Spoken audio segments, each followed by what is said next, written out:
Bien, queridos hermanos y hermanas, me alegro muchísimo de estar aquí con vosotros en esta mañana.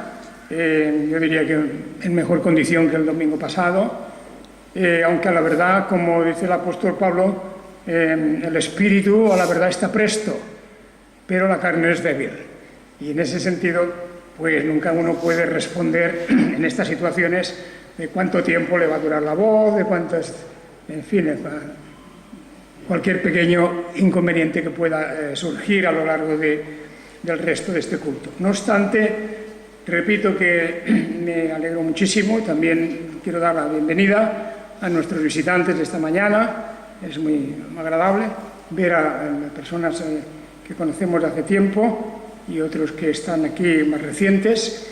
Y con eso pues vamos nosotros hoy a entrar ya en nuestro comentario de este pasaje tan precioso que es el de la carta a los Filipenses en el capítulo 3 y versículos del 1 al 11. Este pasaje, como es lógico, tiene una estrechísima relación con el precedente y es importante, creo, que nos hagamos un poco la idea de conjunto de todo este pasaje, que es una exaltación de la persona del Señor Jesucristo, pero también contiene una serie de, diríamos, advertencias, consejos, lecciones e instrucciones que nos conviene tener muy presentes.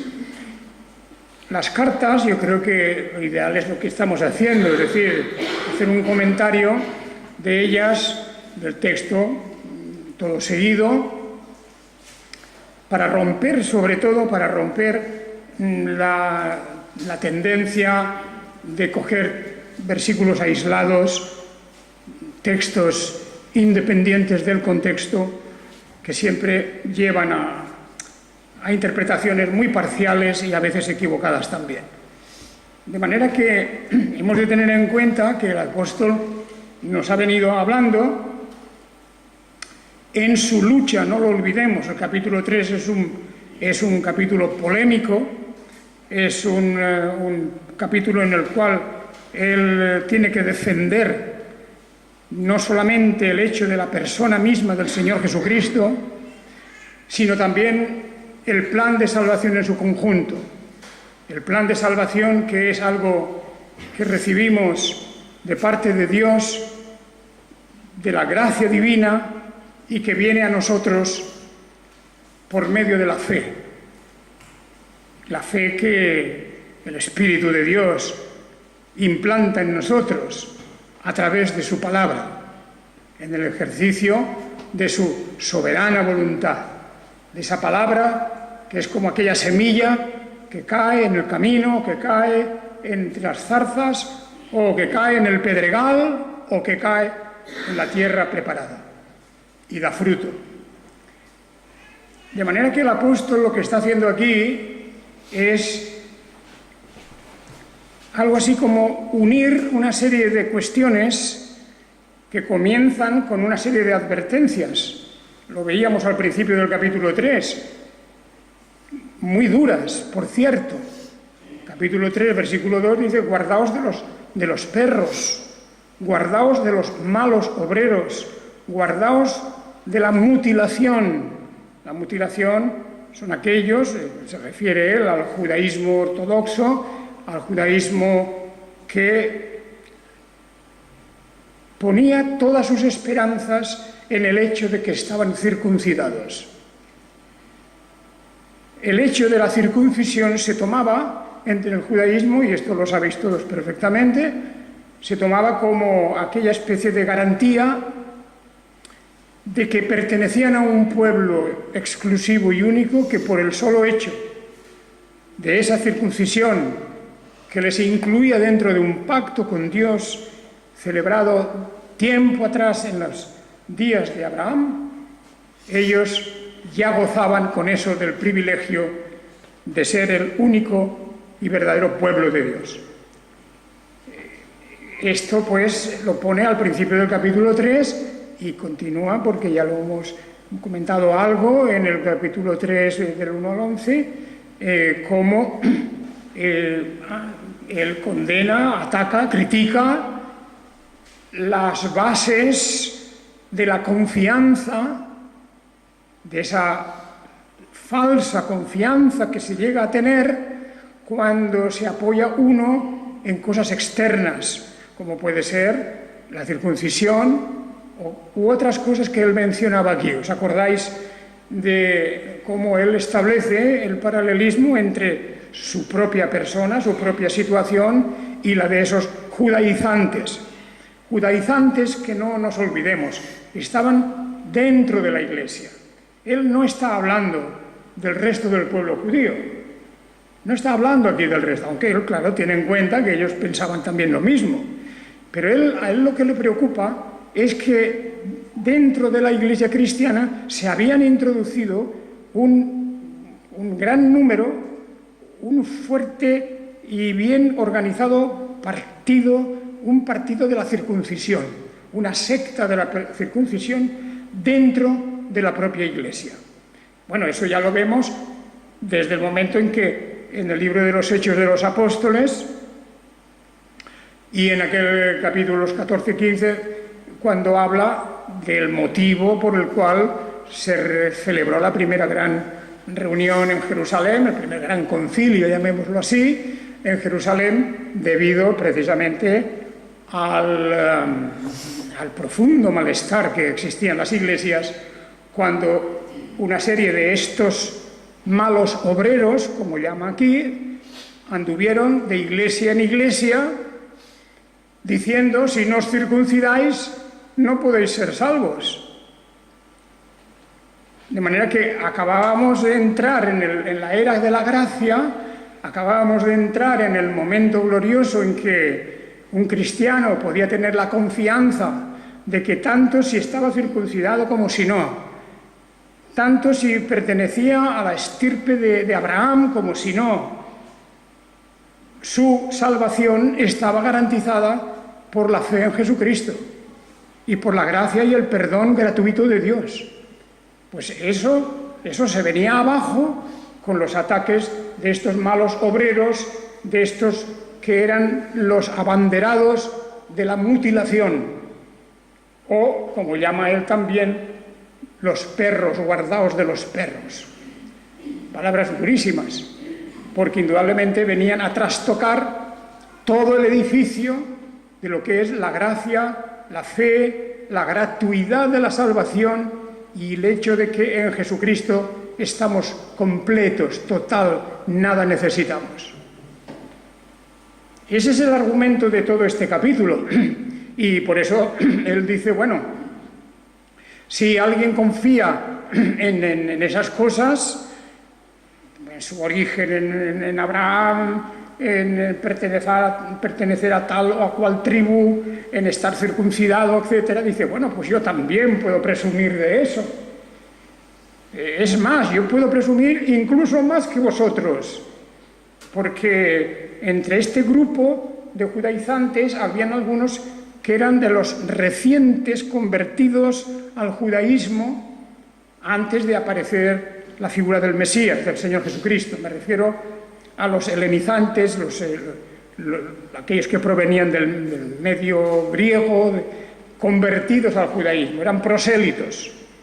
Y estos eran muy activos en demostrar que ellos eran también verdaderos judíos, ya que de origen no lo eran.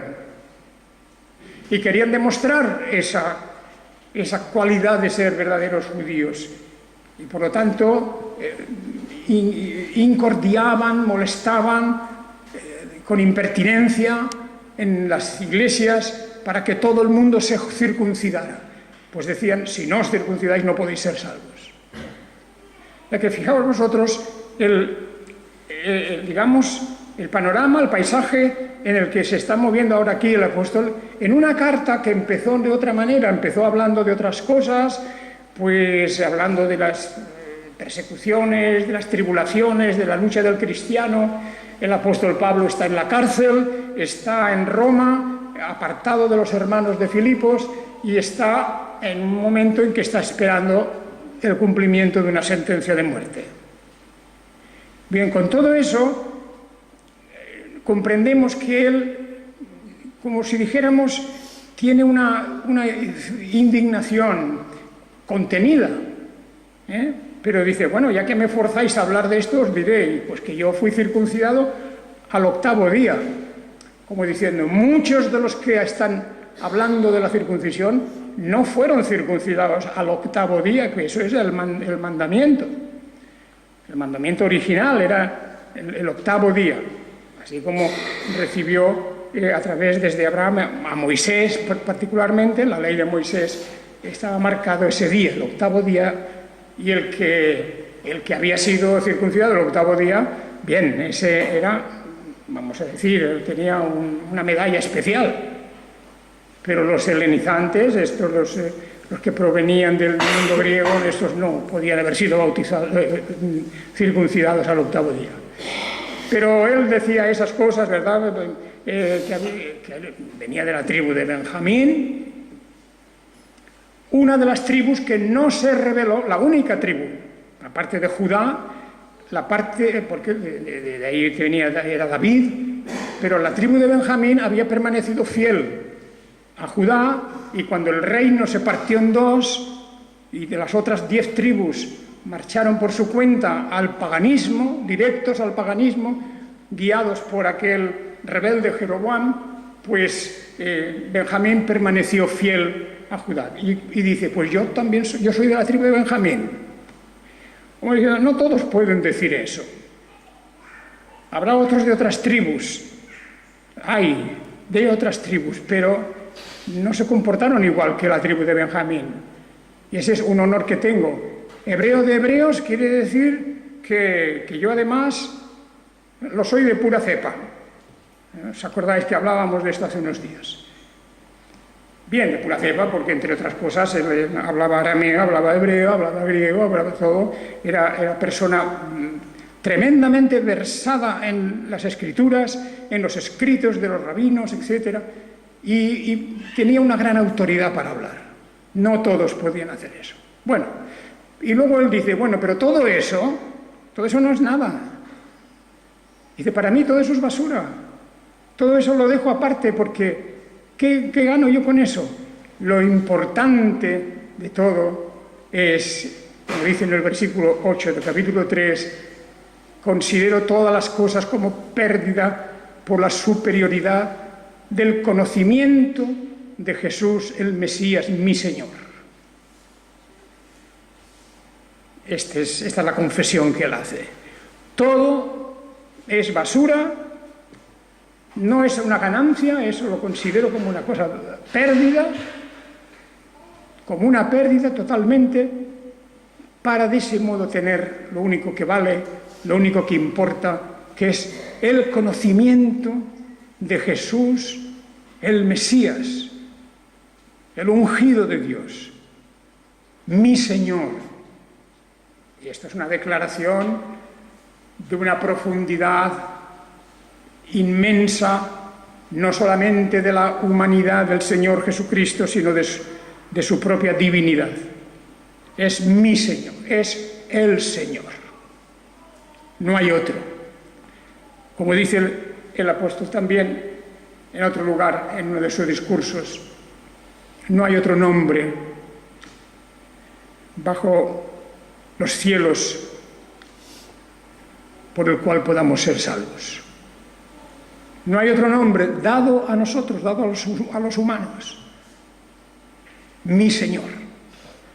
Declaración a la que tenemos que llegar todos nosotros, dejando a un lado completamente olvidados cualquier mérito, cualquier realización que hayamos cumplido, cualquier servicio que hayamos hecho en la causa de Dios, porque todo eso no vale nada.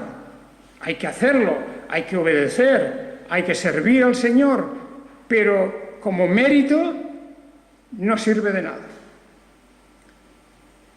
Lo único que sirve es la confesión y el reconocimiento real de que Jesús, el hombre verdadero, es mi Señor como Dios verdadero.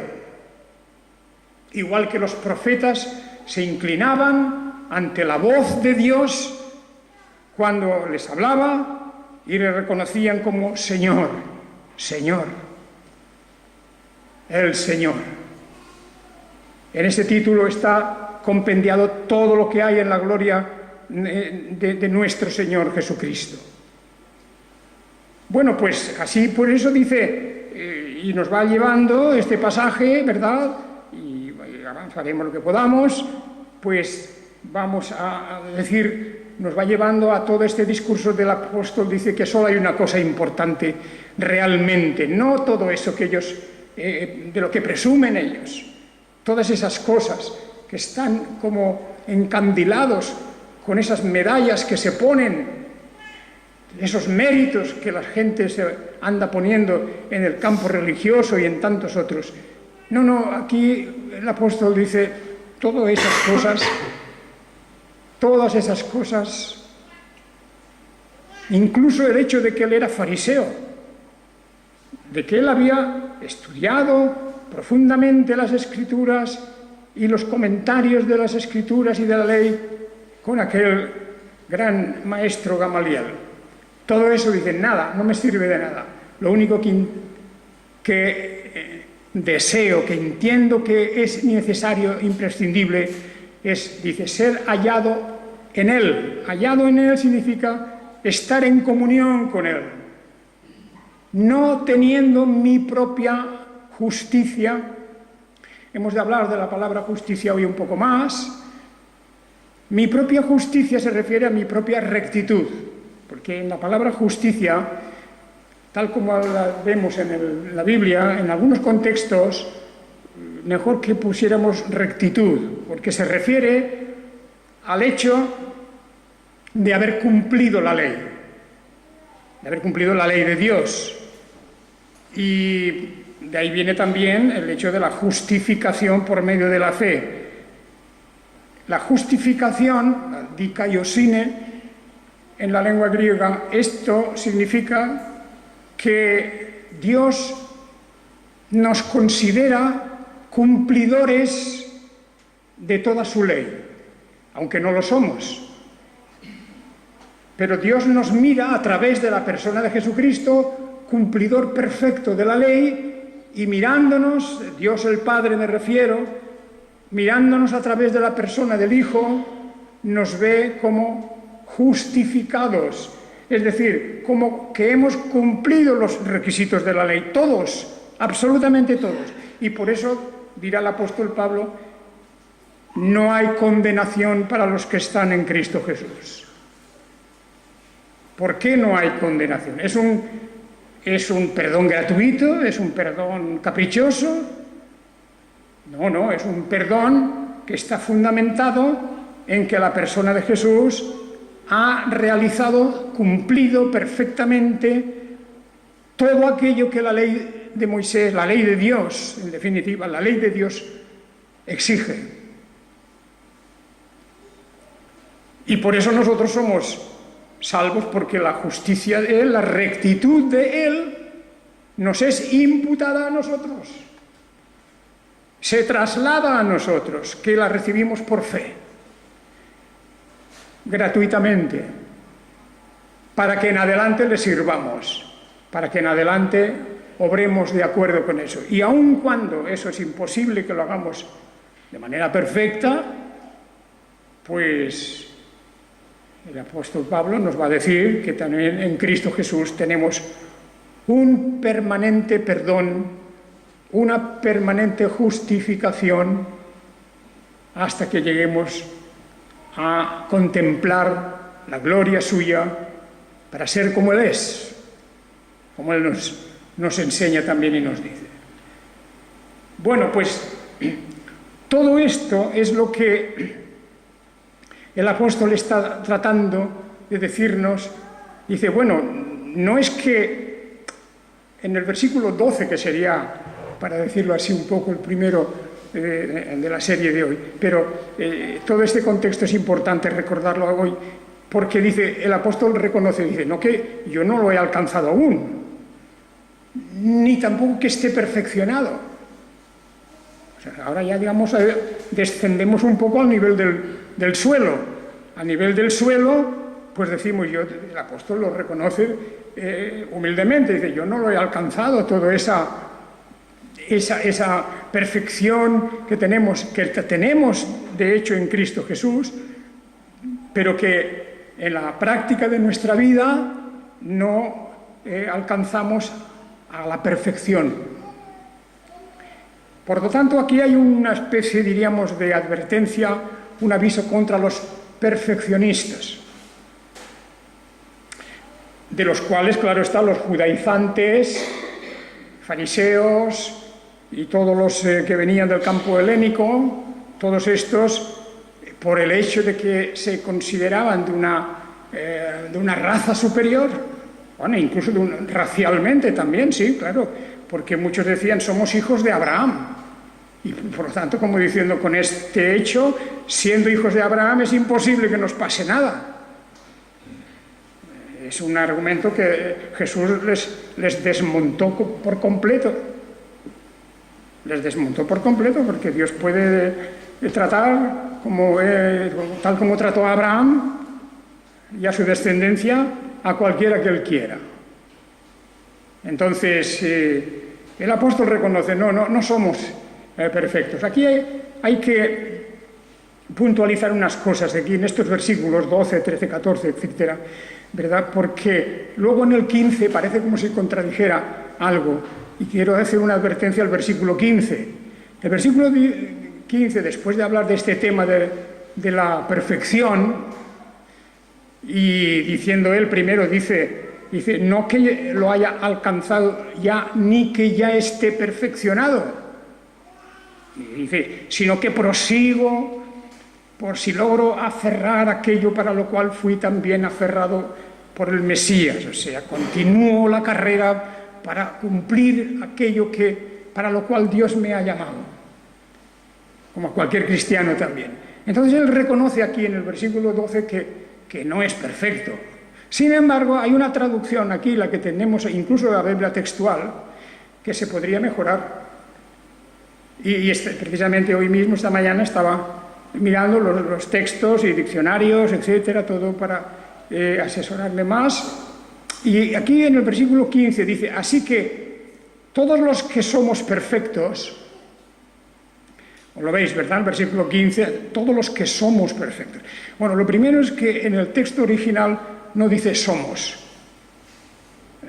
Dice, así que, lo que dice es, así que todos los perfectos, no dice somos. Aunque ese argumento se puede luego discutir porque dice, sintamos esto, y si sentís algo de diferente manera, también esto os lo revelará Dios. Pero no hay una declaración aquí contradictoria, porque primero ha dicho, yo no estoy perfeccionado del todo, no soy perfecto, pero aquí parecería como si dijera, así que todos los que somos perfectos. Pues no, el verbo ser es una cosa que se ha añadido aquí pues para hacer la frase, porque lo que dice es, así que todos los perfectos. Y tal vez en esa frase, aunque dice luego, sintamos esto, y parece como si se incluyera en primera persona, en el plural, como si fuera él también aquí en esto. Pero aquí puede haber muy fácilmente una especie de crítica indirecta a los que sí que se sentían perfectos. Lo que tenemos que hacer nosotros es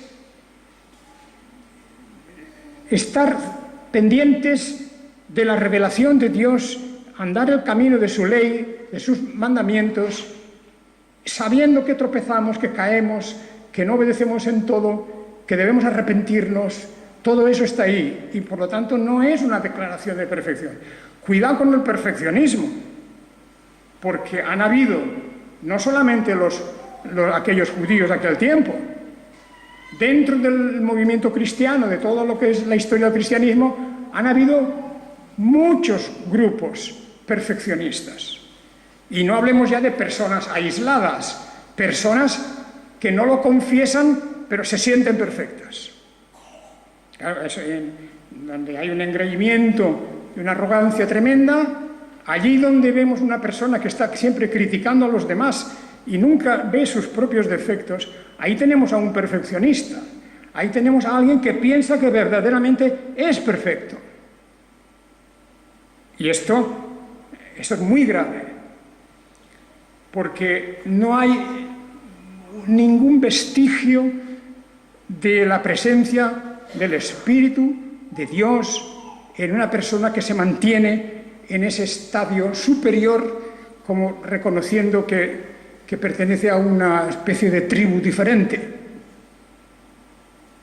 Fijaos que es muy grave, y el perfeccionismo, el que está oculto en la mente de muchas personas, o el que sale a la luz de una manera a veces casi silvestre, ¿verdad?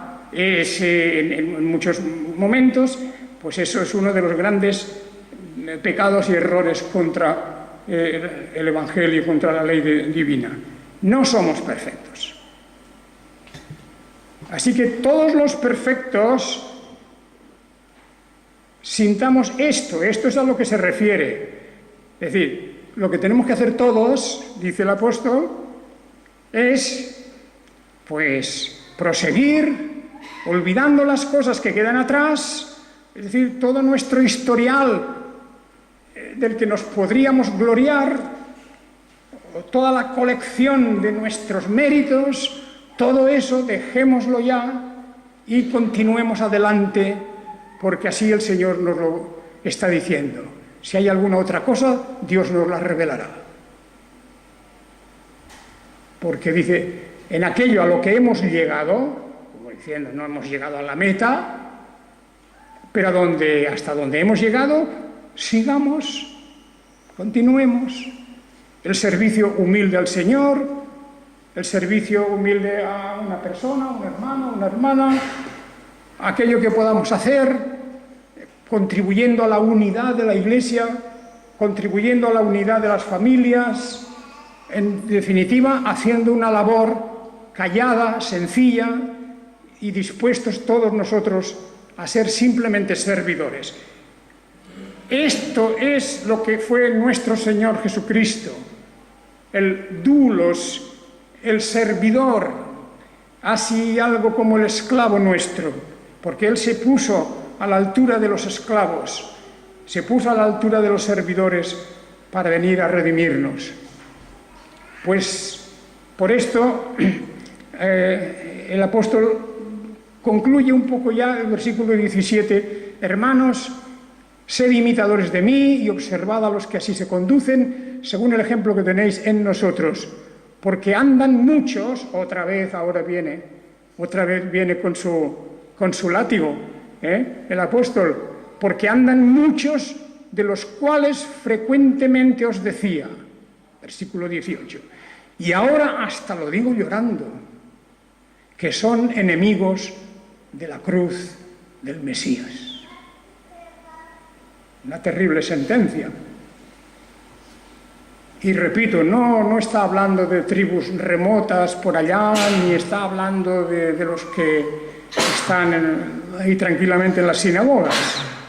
Él está hablando de aquello que le duele más y es dentro de la Iglesia cristiana, que ya por este tiempo, estamos ya, fijaos, hacia el año 62, más o menos, 62, el apóstol Pablo está en Roma, ya juzgado por segunda vez y ya condenado, y en ese tiempo la comunidad cristiana se ha extendido de una manera increíble, se ha extendido por todo alrededor del Mediterráneo casi, y está diciendo, él aquí dice, estos andan, muchos de los cuales frecuentemente os decía, y ahora hasta lo digo llorando, que son enemigos de la cruz del Mesías.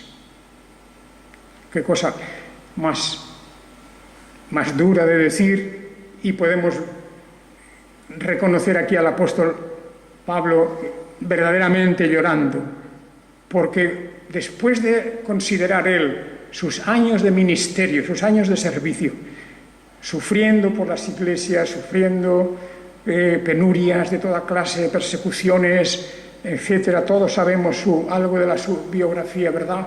Pues después de todo esto, él está viendo que hay como una carcoma dentro de las iglesias que quieren volver atrás, quieren volver de nuevo hacia aquello de lo que ya se habían liberado, del peso de la ley.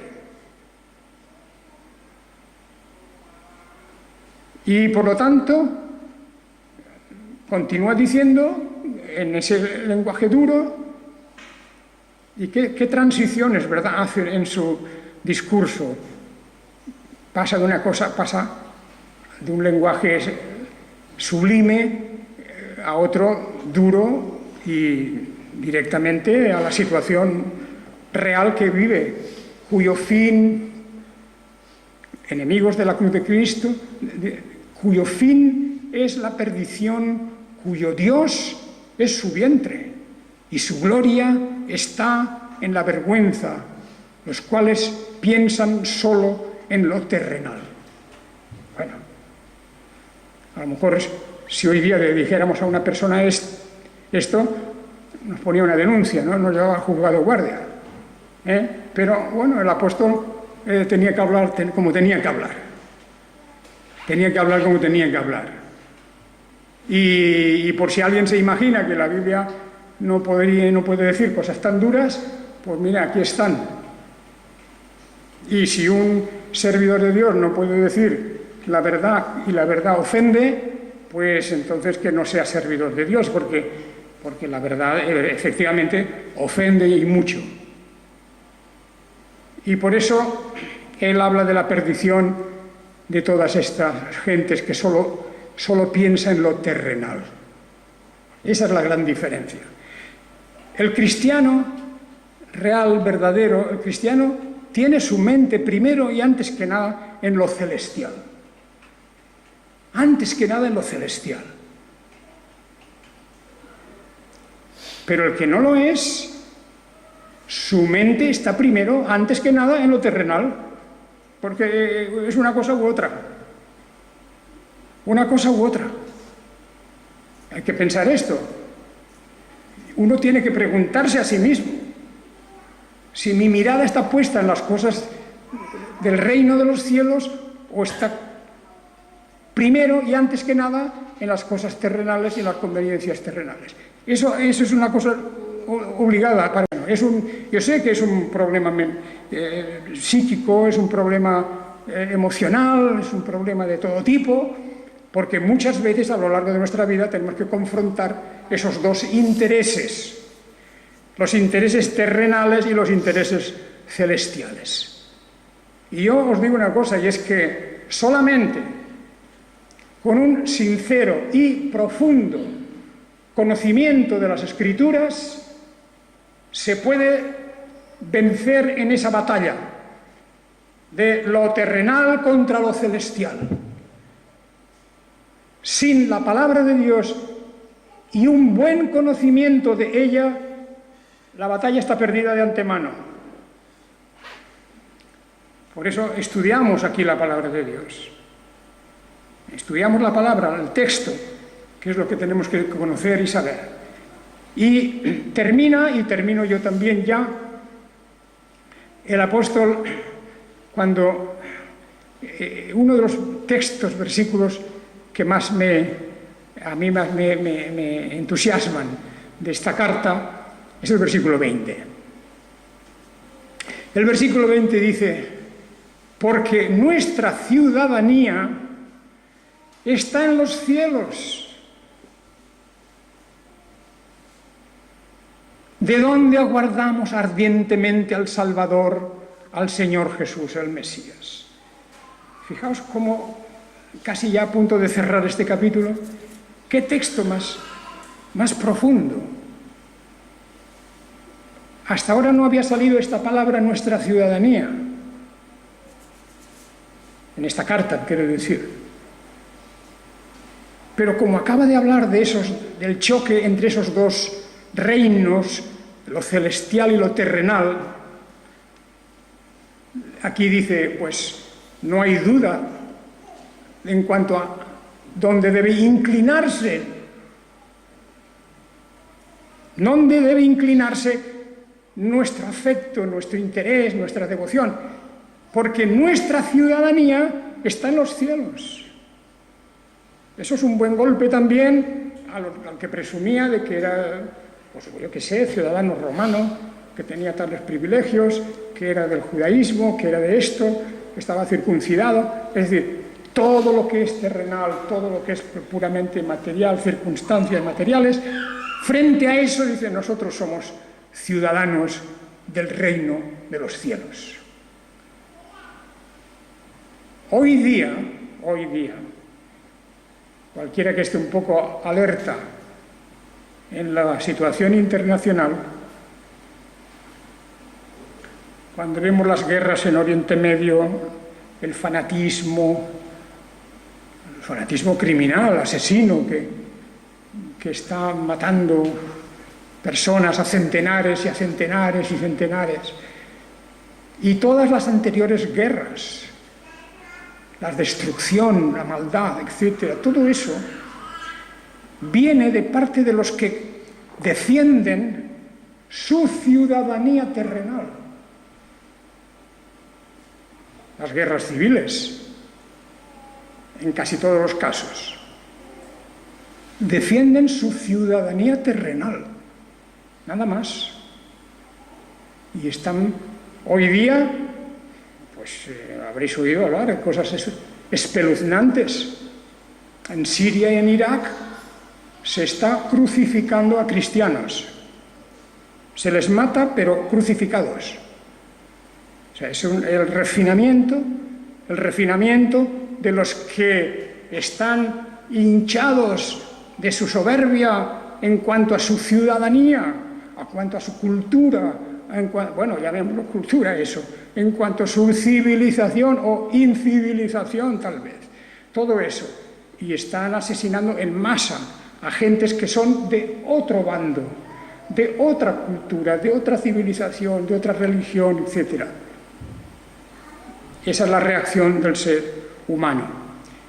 Y nosotros, sin embargo, si somos ciudadanos de los cielos, estamos esperando, como dice aquí el apóstol, a aquel que ha de venir. Estamos aguardando ardientemente al Salvador, al Señor Jesús, el Mesías, el cual transfigurará el cuerpo de la humillación nuestra para que sea semejante al cuerpo de la gloria suya, según la eficacia del poder con el cual también puede someter a sí mismo todas las cosas. Releed este capítulo 3, hermanos, hermanas. Releedlo, porque desmonta muchas cosas de las que a veces están en la cabeza de las gentes y también de las iglesias cristianas, evangélicas, etcétera, del error tremendo con el que la gente se glorifica a sí misma, se ufana de sus logros, de sus méritos y de todo lo que en realidad no vale nada.